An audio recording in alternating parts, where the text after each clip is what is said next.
Andhra Pradesh 10th class public exam results 2024 results అనేవి మనకు త్వరలోనే రాబోతున్నాయి. అయితే దీనికి సంబంధించి ఆంధ్రప్రదేశ్ ఎస్ఎస్సి బోర్డ్ ఒక ఇంపార్టెంట్ అప్డేట్ ఇచ్చింది. దాని గురించి ఈ వీడియోలో మీకు డీటెయిల్గా చెప్తాను. అదేంటంటే రేపు రిజల్ట్స్ రిలీజ్ అయిన తర్వాత మీకు మార్క్స్ తక్కువ వచ్చినా లేక ఒకవేళ దురదృష్టం కొద్దీ మీరు ఫెయిల్ అయినా దాని గురించి మీరు టెన్షన్ పడవలసిన అవసరం లేదు. ఎందుకంటే గత సంవత్సరం లాగానే ఈ సంవత్సరం కూడా మీకు రీవెరిఫికేషన్ అండ్ రీకౌంటింగ్ అనే ప్రాసెస్ని మొదలు పెట్టబోతుంది.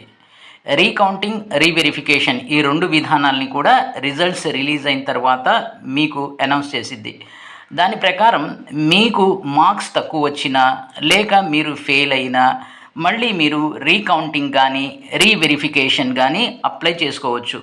దాని ద్వారా మళ్ళీ రీవెరిఫికేషన్కి కనుక మీరు అప్లై చేసుకుంటే మీ పేపర్ని మళ్ళీ మొదటి నుంచి చివరి వరకు కొత్త పేపర్ ఏ విధంగా కరెక్ట్ చేస్తారో ఆ విధంగా కరెక్షన్ చేస్తారు. ఈ టైంలో మీకు మార్క్స్ పెరిగే అవకాశం ఉంది.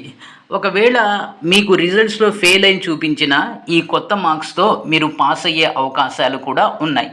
సో కాబట్టి రిజల్ట్స్ వచ్చిన తర్వాత మీరు డిసప్పాయింట్ అయిపోయి ప్యానిక్ కండిషన్లోకి వెళ్ళిపోయి ఎక్స్ట్రీమ్ లెవెల్స్లోకి వెళ్ళిపోయి అఘాయిత్యాలు చేయవలసిన అవసరం లేదు. అయినా అంతకన్నా ముందు ఇంకో మాట, లాస్ట్ వీడియోలో నేను ఏదైతే చెప్పానో ఈసారి రిజల్ట్స్ గత సంవత్సరం కన్నా బాగా పాజిటివ్గా వస్తున్నాయి. అంటే చాలా ఎక్కువ మంది పాస్ అవుతున్నారు. ఇది ఏంటి గత సంవత్సరంతో కంపేర్ చేసినప్పుడు. సో కాబట్టి రిజల్ట్స్ అనేవి పాజిటివ్గా వస్తాయి.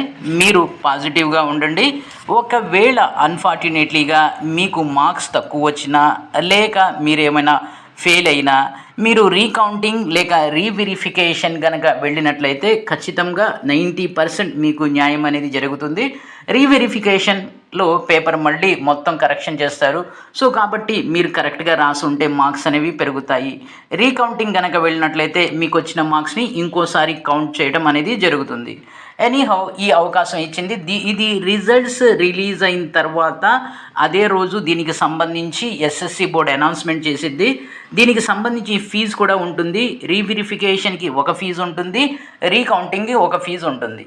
రీకౌంటింగ్కి ఫీజు తక్కువగా ఉంటుంది, రీవెరిఫికేషన్కి ఫీజు ఎక్కువగా ఉంటుంది. ఎవరైతే ఈ విధంగా రీకౌంటింగ్ రీవెరిఫికేషన్ చేయించుకుంటారో వాళ్ళ యొక్క వాట్సాప్ నెంబర్కి పేపర్ అంటే కరెక్షన్ చేసినటువంటి ఆన్సర్ స్క్రిప్ట్ని వాట్సాప్ నెంబర్కి పంపించడం జరుగుతుంది. రెండోది ఏంటంటే ఈ రీవెరిఫికేషన్ రీకౌంటింగ్ అప్లై చేసుకోవడానికి మీరు మీ యొక్క స్కూల్కి వెళ్ళవలసిన అవసరం లేదు. ఇది పూర్తిగా ఆన్లైన్లోనే ఉంటుంది. దీనికి సంబంధించి ప్రాసెస్ని రిజల్ట్స్ రిలీజ్ చేసిన తర్వాత ఎస్ఎస్సి బోర్డు చెప్తుంది. దానికి సంబంధించి నేను మీకు ఒక వీడియోని అప్డేట్ చేస్తాను. అయితే ఈ వీడియో యొక్క ముఖ్య ఉద్దేశం ఏంటంటే రెండు పాయింట్స్. రిజల్ట్స్ అనేవి చాలా పాజిటివ్గా రాబోతున్నాయి. ఒకవేళ మీకు మార్క్స్ తక్కువ వచ్చినా అన్ఫార్చునేట్లీగా మీరు ఫెయిల్ అయినా దాని గురించి మీరు టెన్షన్ పడి ఏదైనా అఘాయిత్యాలు చేయవలసిన అవసరం లేదు. సో రీవెరిఫికేషన్ రీకౌంటింగ్ అనేది ఉంది కాబట్టి మీకు 90% మార్క్స్ పెరిగే అవకాశం ఉంది. కాబట్టి don't lose the hope. So కాబట్టి పాజిటివ్గా ఉండండి, be positive. So best of luck to all the students. ఇది వీడియో. ఈ వీడియోని లైక్ చేయండి, షేర్ చేయండి, సబ్స్క్రైబ్ చేసుకొని ప్రక్కనే ఉన్న బెల్ ఐకాన్ని ప్రెస్ చేస్తాం మర్చిపోవద్దు. Thank you.